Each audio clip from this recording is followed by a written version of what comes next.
Brazil is a passionate country. A combination of innate rhythm and dance makes Brazil famous for music and football. The South American giant regularly turns out elegant players that score goals, turn matches, and thrill fans. Brazil has won 5 World Cups, more than any other country, and iconic names like Pelé do not overshadow current Brazilian players such as Robinho, who debuted at Santos, winning 2 Confederation Cups with Brazil. Ronaldinho, one of the most gifted of the current generation of players.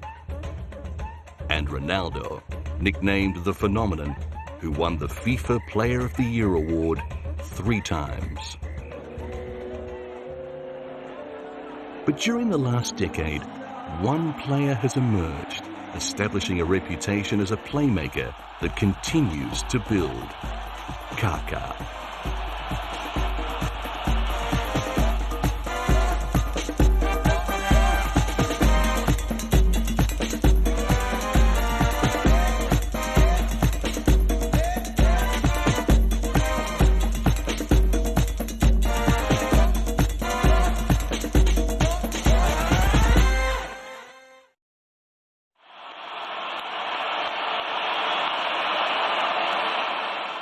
Bernabeu Stadium was packed for his presentation.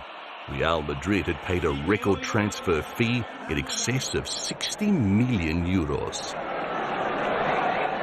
Ricardo Isaacson dos Santos Leite, Kaká, a legend in the making. Kaká was born in Brazil's capital, Brasilia. He had a secure upbringing with parents Bosco and Simone and younger brother Digao. When Kaká was 7 years old, the family moved to the sprawling metropolis of Sao Paulo. In Sao Paulo, he played football for neighborhood club Alphaville. When the team made the final, scouts from the professional club Sao Paulo spotted the young Kaká and offered an assignment. His younger brother Digao showed promise too, and later was also offered assignment to the club. Although Kaká showed early skill with a round ball, he was fond of many sports, including swimming. Tragically, this attraction to the water led to a life-changing setback. A badly executed dive into a swimming pool resulted in a spinal fracture.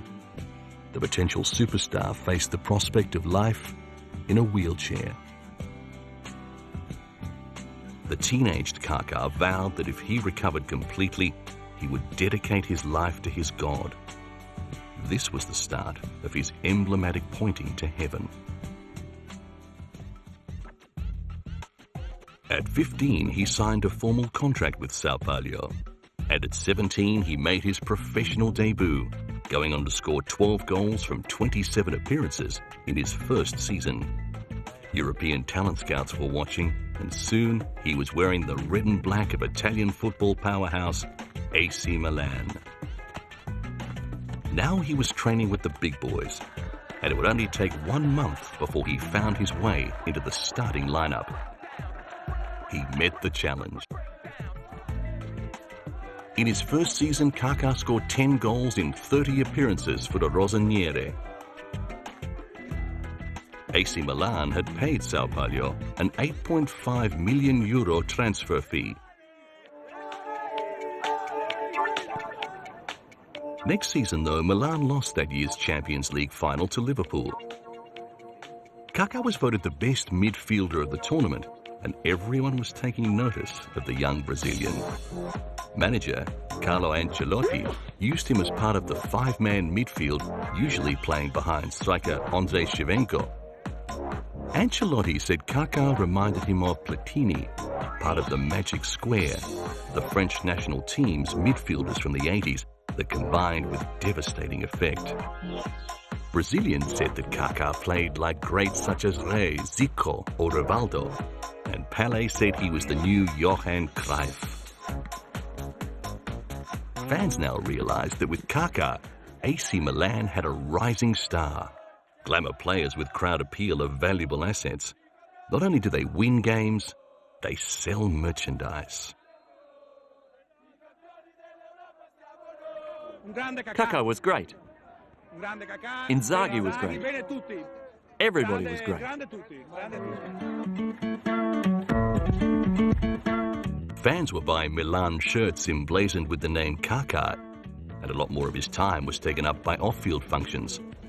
AC Milan president and Italian Prime Minister Silvio Berlusconi described Kaká's €8.5 million transfer fee as peanuts. I've never seen a player so young do the things he does for us. With the acclaim came new responsibilities, but there were new opportunities for the young Brazilian as well. Milanello, 50 kilometers north of Milan, is the club's training center. Regarded as Europe's premier sporting facility, it has 6 different pitches and a state-of-the-art gymnasium. The most brilliant players are worth nothing if they are sidelined through injury, so the club's fitness team use a training and monitoring program called Milan Lab. They monitor players' physical condition and can protect players returning from injury by specially tailoring their training regimen. The system enhances match strategy by ensuring that the maximum number of squad members are available for selection. Milan's system means fewer physical problems across the whole squad. It has a predictive function that indicates when particular players should be rested. At the time, Rui Costa was in his 30s. His long footballing career meant he required special handling, and the arrival of Kaká at Milan often meant Costa was relegated to the bench. The club still puts emphasis on traditional fitness work and skills training, but AC Milan aims to reduce the number of injuries, improve the management of players' health, and make training programs more efficient. In the season that Kaká started with AC Milan, Andrei Shevchenko was the team's leading goal scorer. He was enthusiastic about the difference the total training system was making to his game. Yes, I can play more games, and I'm better prepared for each game. That's the important thing. Everybody can play more games. But what is important is how they play. This fastidious attention to player fitness from the very beginning of his career at the top level was to be hugely important to the young Kaká. Toward the end of Kaká's first season with AC Milan, the team was training hard. In the Serie A, they were near the top of the table. They just had to defeat Roma to win the Scudetto.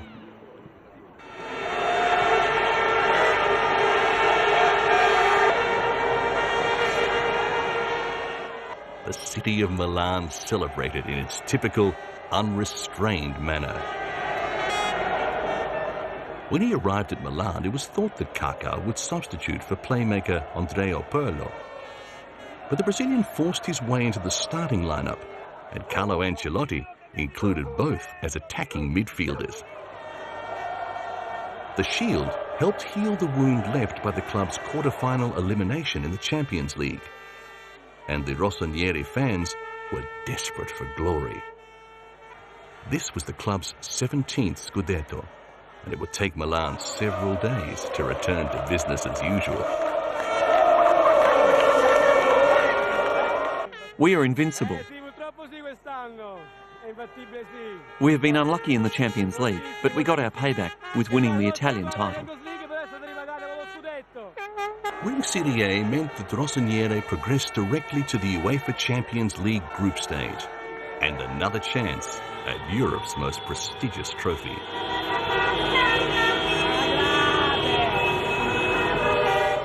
For hours, central Milan was choked with supporters wanting to enjoy the team's national triumph.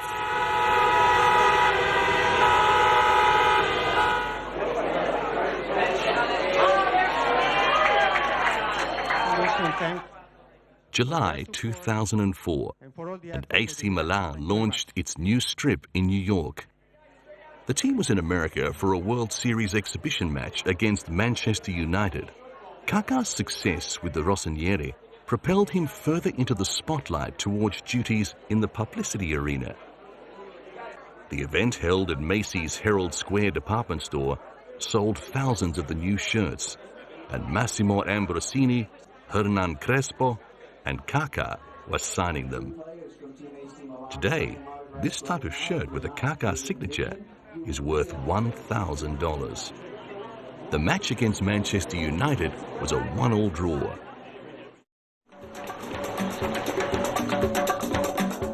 Now the national team was calling. Brazil was lending its prestige in a friendly against war-torn Haiti.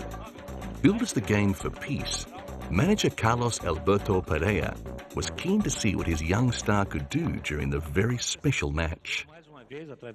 I believe the Brazilian team has the opportunity to make history again, to stop a war, to make a beautiful example of solidarity and humanity. When the ball begins to roll, Brazil is going to have a great responsibility. What is important is that we have fun, more than playing with seriousness. We want to have a soccer game of happiness. The young Kaká now had a global profile, and games like this were just part of a new area of humanitarian work that was coming his way. In 2004, the United Nations asked Kaká to act as one of its World Food Programme ambassadors. When they invited me to become part of this program, I was very happy because it's something that I can do. Often, people don't know how to help, even if they want to. Now, I know how to help, and I know the way I can help. My country also experiences this problem, and it's a powerful feeling to be able to help. The World Food Programme is attempting to halve the number of hungry people around the world by 2015. Some 800 million people around the world suffer from hunger and malnutrition. 300 million of them are children. Kaká's devotion to his religion and his commitment to give 10% of his earnings to the church brought him to the attention of humanitarian organizations. His involvement in the UN World Food Programme was a natural fit. Nowadays, football players are icons around the world, and they can help in different ways. By mobilizing just one player or a number of players, and by using their image, it's possible to unite people to fight hunger.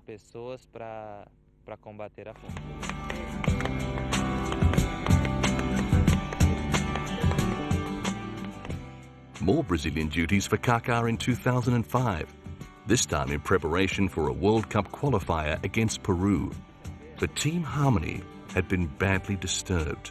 Gunmen had kidnapped the mother of teammate Robinho. To demonstrate their power, the kidnappers' first demand was that Robinho should stop playing. It was the first of 5 abductions of footballers' mothers, and all players were feeling uneasy. Many Brazilian players have come from impoverished backgrounds, and the success that lifts them out of poverty can create jealousy amongst those left behind. Held for 41 days, Marina da Silva Souza was finally released after Robinho had paid a $75,000 ransom. Eventually, police managed to arrest the culprits. It worries all of us. Those of us that have family here are worried 24 hours a day. We hope that this wave passes so that we can all live in peace. What precautions do you take to make sure this doesn't happen to your family? We pray that nothing will happen. Over a 5-month period, Sao Paulo strikers Grafite and Fabiano, as well as goalkeeper Rogerio, all had their mothers kidnapped. Soon after, in 2005, Robinho left his local club Santos for a place with Real Madrid. When he moved to Spain, he took his extended family with him. It marked an increase in the movement of high-profile players from Brazil to Europe.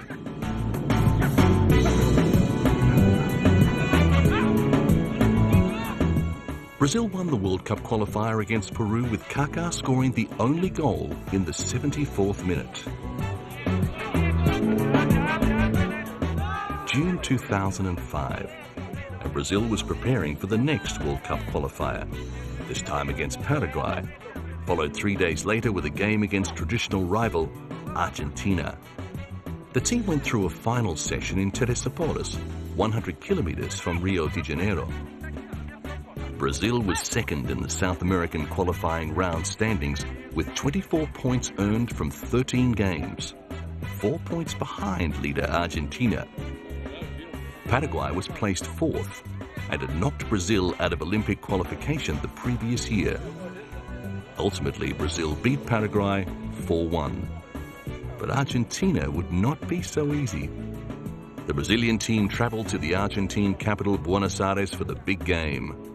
The defeat of Paraguay meant that Brazil was just 1 point behind Argentina in the South American qualifiers. Winner of this match would take top position. Argentina had just suffered a 2-0 loss to Ecuador, and it was being said that the low-key approach they had taken to the game was to blame. Brazilian players felt that Argentina had been preparing for the big game against them and had underestimated Ecuador. Nobody would take this game for granted. Two teams that were 7 times champions of the world have the obligation to put on a good show. I believe that this is the weight of the classification, that they put on a good show within a very good technical field. Kaká was now a key player, and reporters and fans were seeking him out. Without a doubt, this is the most important game of the qualifiers, an exciting game. It's worth the same as the 3 points against Paraguay, but this has a different taste. 50,000 people crammed the River Plate Stadium to watch Argentina triumph over Brazil 4-1. Next, Brazil travelled to Germany for the Confederations Cup. This was a first for Kaká, and Carlos Alberto Pereira had big plans for his young midfielder. After the impressive performance against Paraguay, Kaká, Ronaldinho, Robinho, and Adriano had become known as the Fabulous Four. The team was going through final drills at Leipzig Central Stadium before the first group match against European champions Greece. This tournament happens in the year before the World Cup finals and is generally viewed as a rehearsal for the big event. Adriano, Robinho, and Juninho each scored goals in Brazil's 3-0 disposal of Greece. The road to the finals was not smooth, with Brazil losing one group game to Mexico. However, Argentina had eliminated Mexico in a penalty shootout during the semi-finals, and Brazil and arch-rivals Argentina were to face each other in the final.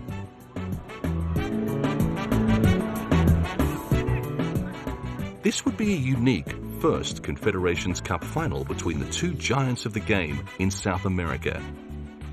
Good work by the Fabulous Four meant that Brazil had an extra rest day, and all their top players would be available for the final at the Waldstadion in Frankfurt.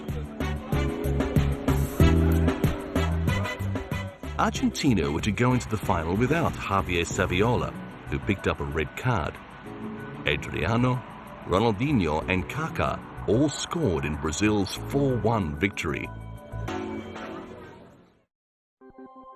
Late in 2005, crowds were gathering in a Sao Paulo street outside the evangelical Reborn in Christ church.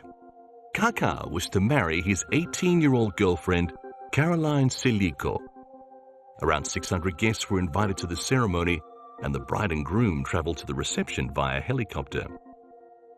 The couple met in 2002 while Caroline was still at school. Silico, whose mother represents fashion house Christian Dior, wore a Christian Dior dress, while Kaká, who has a contact with Armani, was in a Giorgio Armani suit. Early in 2006, after a very brief honeymoon, Kaká was back with his Brazilian teammates. It was a World Cup year, and all attention was focused on the approaching tournament in Germany. The Swiss village of Weggis had been selected as a quiet retreat for the team, but the Brazilian supporters transformed the chilly mountain resort. The team was preparing for a final warm-up match against New Zealand, and the Brazilian travelling circus put on a typical welcome. Training sessions were relayed live to Brazil, and every player would be scrutinised by an 800-strong media army.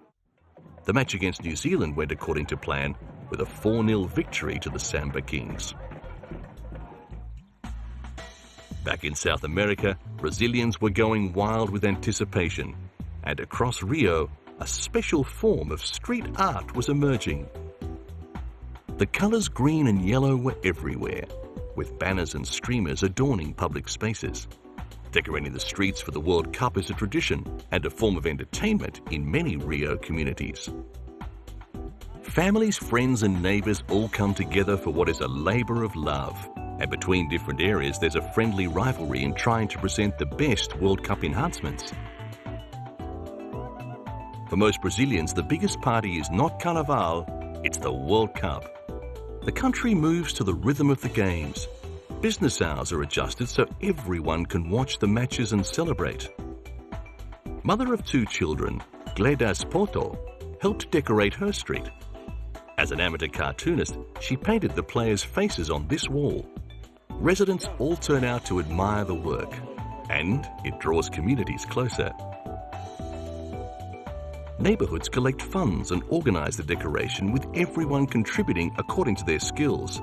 Each street shows a different identity. Brazil has won the World Cup 5 times, more than any other nation. The theme in 2006 was 6. It says Road to the 6th. At the residents' request, some streets are closed off for a night while painters move in to decorate.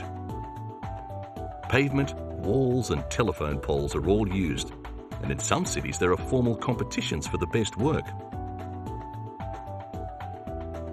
There are dark stories regarding Brazil's World Cup adornments. In 1982, after Brazil was eliminated early, furious supporters went on the rampage, tearing down and burning decorations, and even making death threats. Caricatures of the players are a common theme, and billboard artists who usually paint advertising signs are happy to contribute with images of team heroes. Brazil is always regarded as a good prospect for World Cup glory. In 2006, lots of people had them as favourites to win. But although the team had made it through to the last 16, group wins against Croatia and Australia had not been convincing. Ronaldo had been quiet, and Kaká had scored the only goal against Croatia.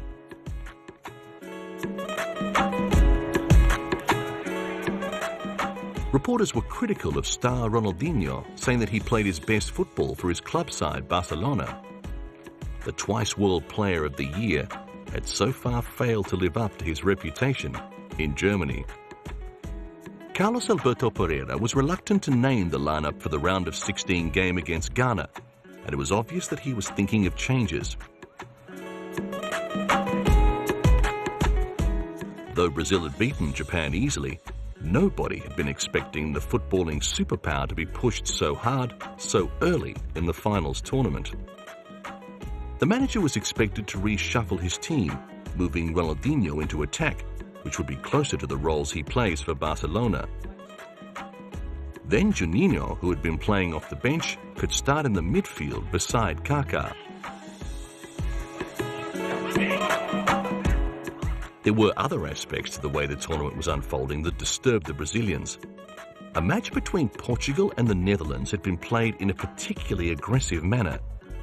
They were worried their superior skills could be neutralized by such rough play. The game was played, it was too much violence, football almost was not there. Normally all the games have been playing about 60 minutes of running ball.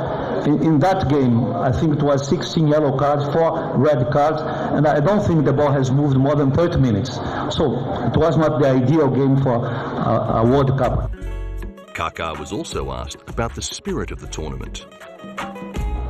I think we're seeing good matches, but the beautiful game is being put aside. Everybody is looking for objectivity and efficiency. Nobody wants to play with finesse and then to go back home. From the matches I've watched, Argentina is a team that's playing well together, along with Spain, and I would also include Brazil. The game against Ghana was difficult. There were 6 yellow cards, with Asamoah Gyan from Ghana being sent off in the 81st minute. Brazil won 3-0, but the celebrating did not last long. They would now face France in the quarter-finals.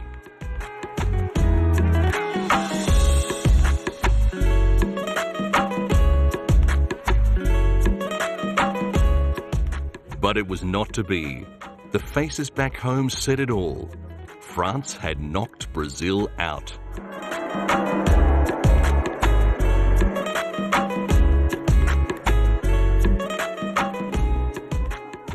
As the plane returned the Brazilian team to their home base, fans were still waiting behind barricades to glimpse their fallen heroes.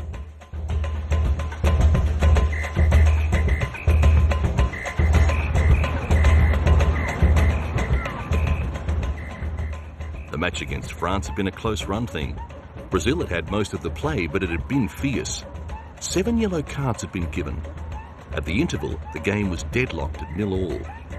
In the 57th minute, Thierry Henry kicked the only goal, sending Brazil home. Manager Carlos Alberto Pereira was already facing a barrage of criticism by the Brazilian media for sticking to an outdated brand of football. It was also suggested that he had not used the players available to him properly. After 2 more weeks, he tendered his resignation, which was accepted. Key attacking player Ronaldo had only scored once in the tournament, while Ronaldinho had not scored at all. Fans still believed that their team was the best in the world, but were turning against the manager as well. It was an ignominious end for Pereira, who had taken Brazil to victory in the 1994 World Cup, and in his second stint as manager, to victory in the 2005 Confederations Cup.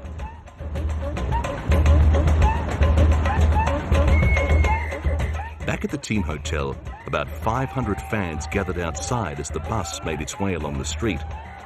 Some had come to cheer, but most were still cheering their beloved team.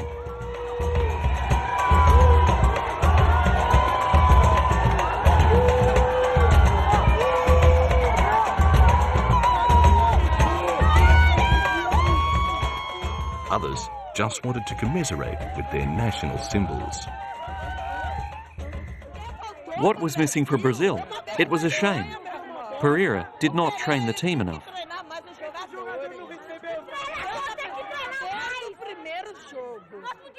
Since the first match, we could have realised that Brazil was not well prepared to win this World Cup. The sense of Brazilian pride was still in the air. If anyone can draw the limelight from Kaká, it's his Brazilian teammate Ronaldinho. They both play big parts at top clubs. Though they have different styles, people draw parallels between the two superstars because they are match winners. Ronaldinho is known for his runs, passes and feints, while Kaká's shooting and his ability to perform under pressure change games. Ronaldinho speaks well of his Brazilian teammate.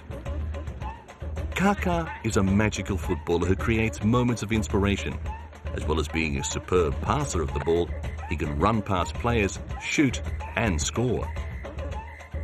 And Kaká thinks highly of Ronaldinho. Ronaldinho on the ball is different from all others. He can put the ball wherever he wants. I'd like to have that quality. After the 1994 World Cup, football aficionados started claiming that the beautiful game had ended. But players like Kaká and Ronaldinho, with their flamboyant, surprising styles, have stopped talk about the demise of the beautiful game. The friends' careers have striking similarities. For 2006, FIFPro, the worldwide organization for professional football players, voted Ronaldinho as the best player for the 2nd year running.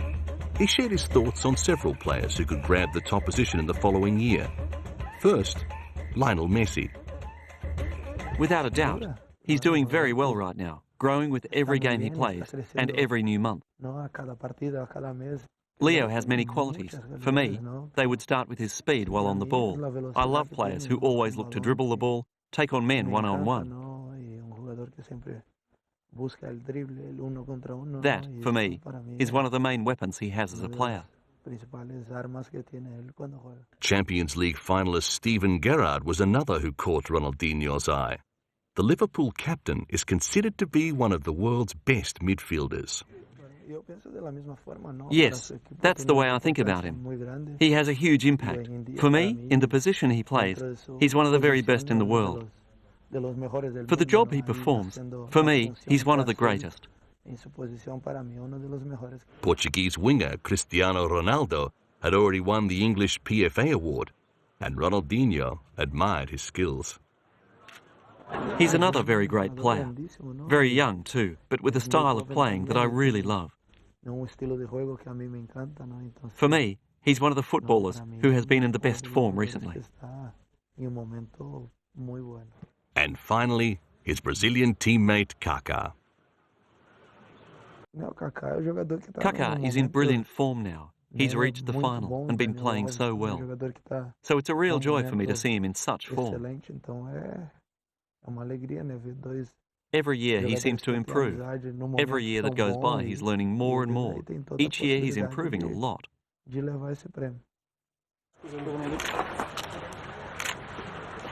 For 2007, Kaká was holding the 5th Pro Award. Because this award is given as a result of voting by players, it is one of the most highly valued prizes in football. It's a special thing to be elected by my fellow players, the men on the field who really understand the game from the inside. They're not coaches, they're not journalists, they're players who voted for me to have this award. I'm very honoured to receive this award. Voting is for the best player in a particular position, and a World 11 is announced. Lionel Messi, Steven Gerrard, Cristiano Ronaldo, and Ronaldinho were all there. I think it would be very hard for a player playing in South America or Latin America to win this award. What you do there is restricted to that area. It's not well known worldwide. For example, Riquelme was a great influence during Copa Libertadores, but what he did stayed in Latin America.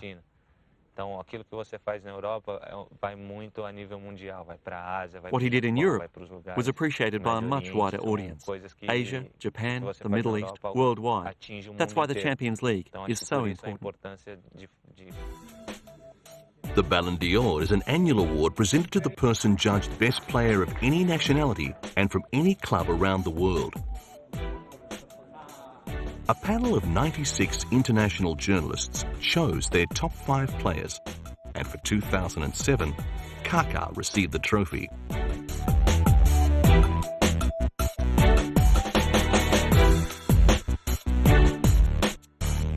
He joined a list of illustrious players who had also won the Ballon d'Or, including 2 years previously, his friend Ronaldinho. Rather than keep it at home, he gave the trophy to Renascem Cristo Church in Sao Paulo so more people could see it.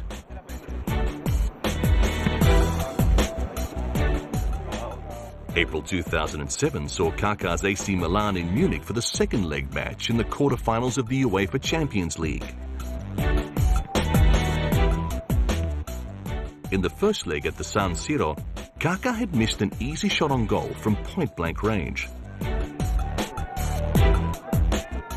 In the 84th minute, he made amends.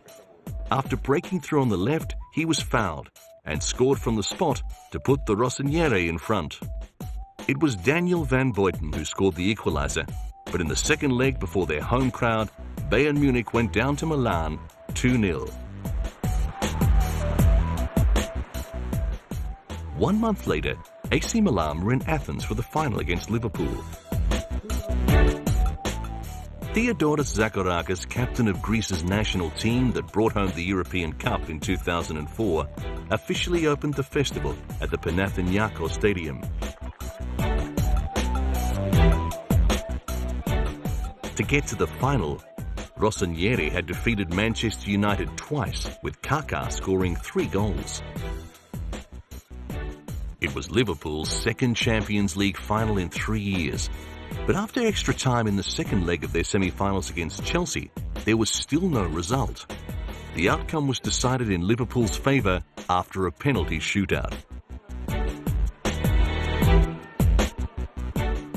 There was strong feeling between the two sides going into this match. AC Milan was still smarting after defeat by Liverpool in the Champions League final in Istanbul 2 years before.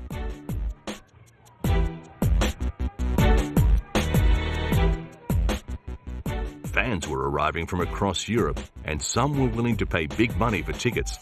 Prices as high as 10 times the value were being asked, and were being paid. The match would be at Athens' new Olympic Stadium with a capacity of close to 75,000.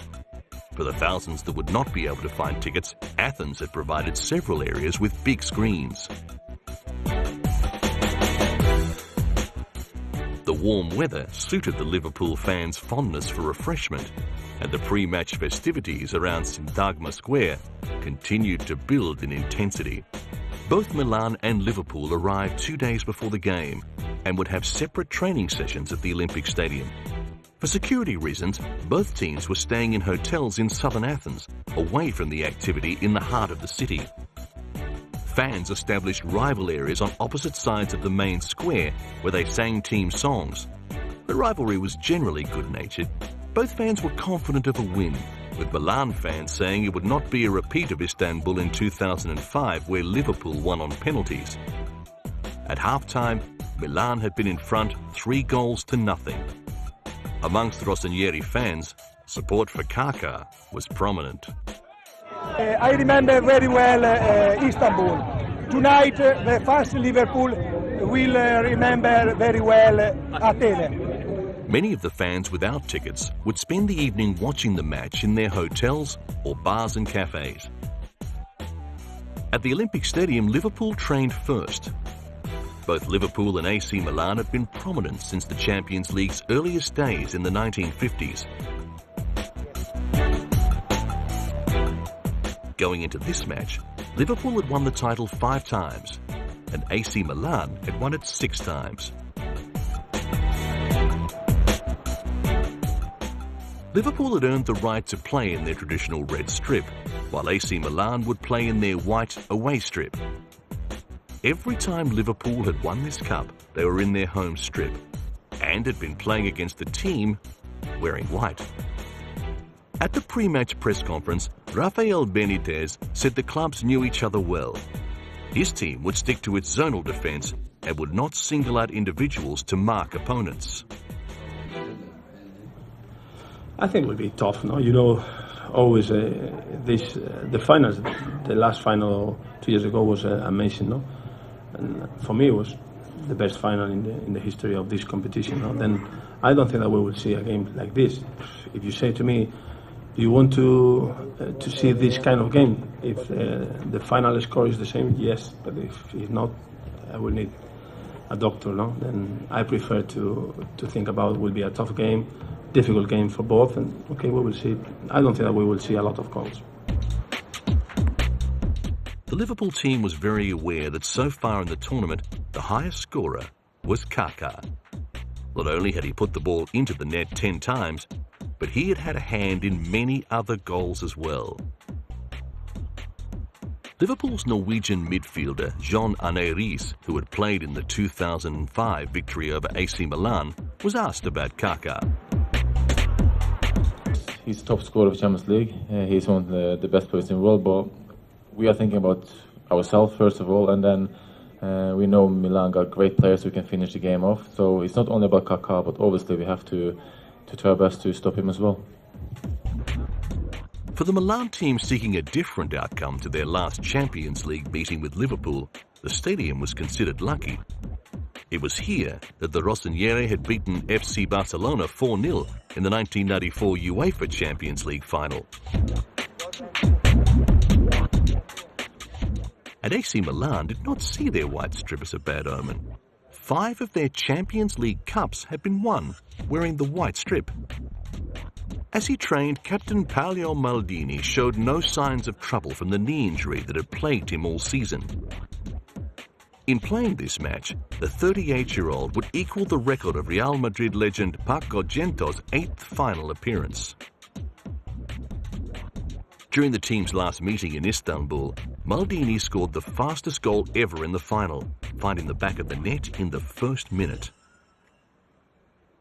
Carlo Ancelotti's side were marginal favourites, but Liverpool was aiming to defeat the Rossoneri twice in a row. Neither Ancelotti nor Benitez would take anything for granted.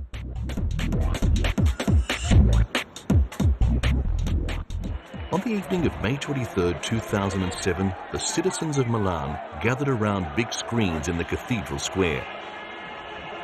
They were keen to see their team make amends for the Istanbul defeat. At the end of the first half, they scored. Kaka had been brought down on the edge of the box, and the resulting free kick had gone in off Inzaghi. In the 82nd minute, Kaká threaded a pass to Inzaghi, who scored a second goal, putting the result beyond doubt. Shortly after, Kurt scored a consolation goal for Liverpool, but at the final whistle, Milan was victorious. Kaká had been the tournament's highest scorer and was named the competition's best player. Further, he won the title as UEFA's Club Forward of the Year and Club Footballer of the Year.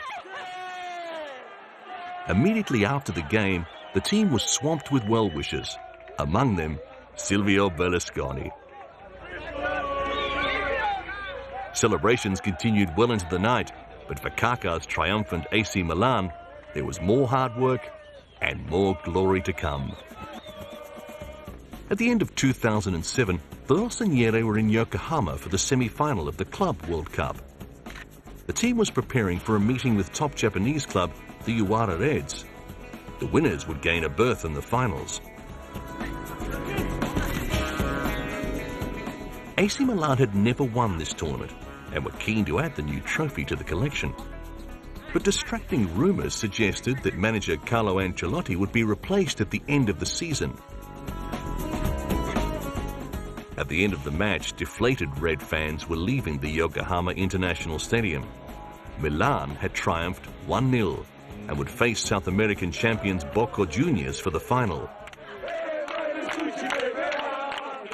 Plenty of Milan fans were there to enjoy their team's success. I think that we are better than Boca, and so I think that we will win this cup. In 2003, Boca and AC Milan had met in the Intercontinental Cup, the forerunner to this championship. Boca Juniors had won that game on penalties. 3 days later, in the Argentine capital, Buenos Aires fans watched the final unfold.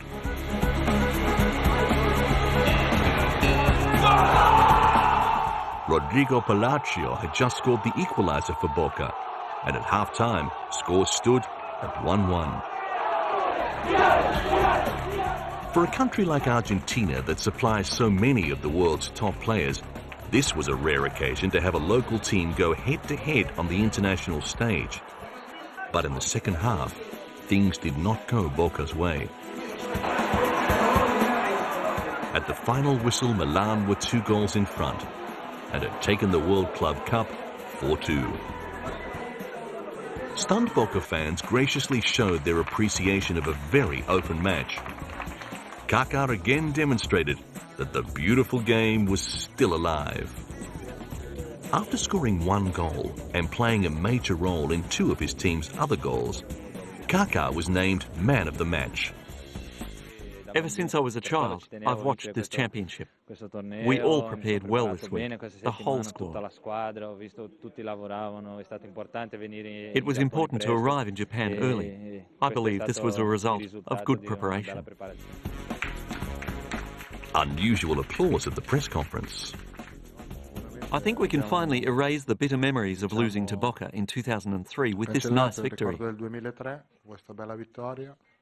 Kaká delivered a wonderful performance, and the fact that he won this year's Ballon d'Or gave him an extra incentive. Tonight, especially in the second half when he had more space, he proved to be decisive.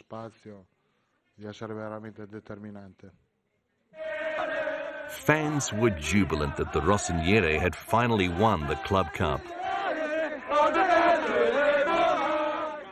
I'm so happy. Milan is the world's #1 team.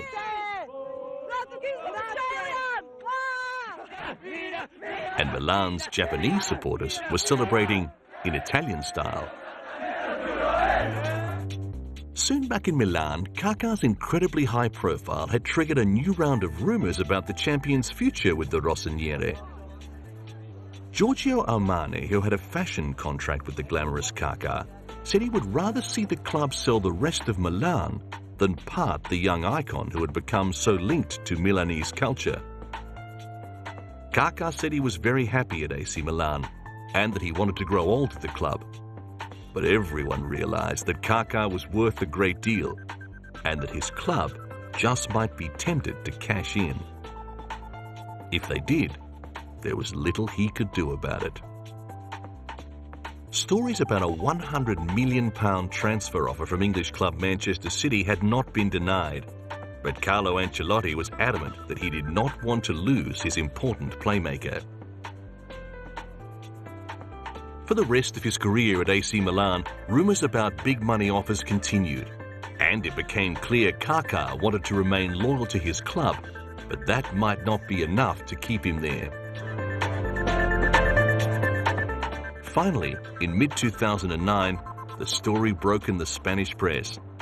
AC Milan had accepted an offer in excess of €60 million, a new record. Kaká was going to Real Madrid. His new home would be the Bernabeu Stadium. Soon after, crowds were flocking to the stadium, not to see a match, but to be introduced to Kaká. Devout Christians were showing their appreciation. 40,000 fans flooded into the Bernabeu to see their club's expensive new acquisition.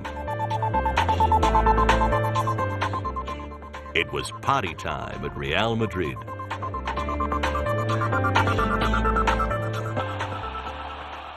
Finally, the man they'd all come to see.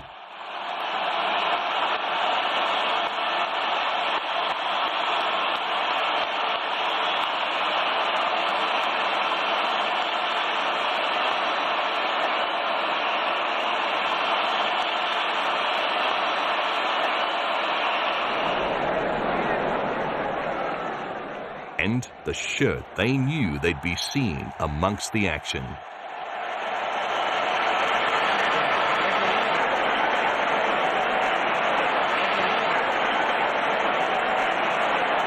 It's a very special day for me to be here before you at Real Madrid.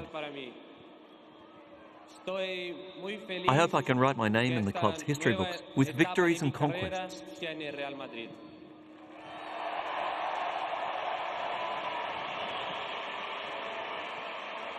Mio deseo es tener mi nombre en la historia de este club con tantas victorias y conquistas. Kaká continues to write his own legend.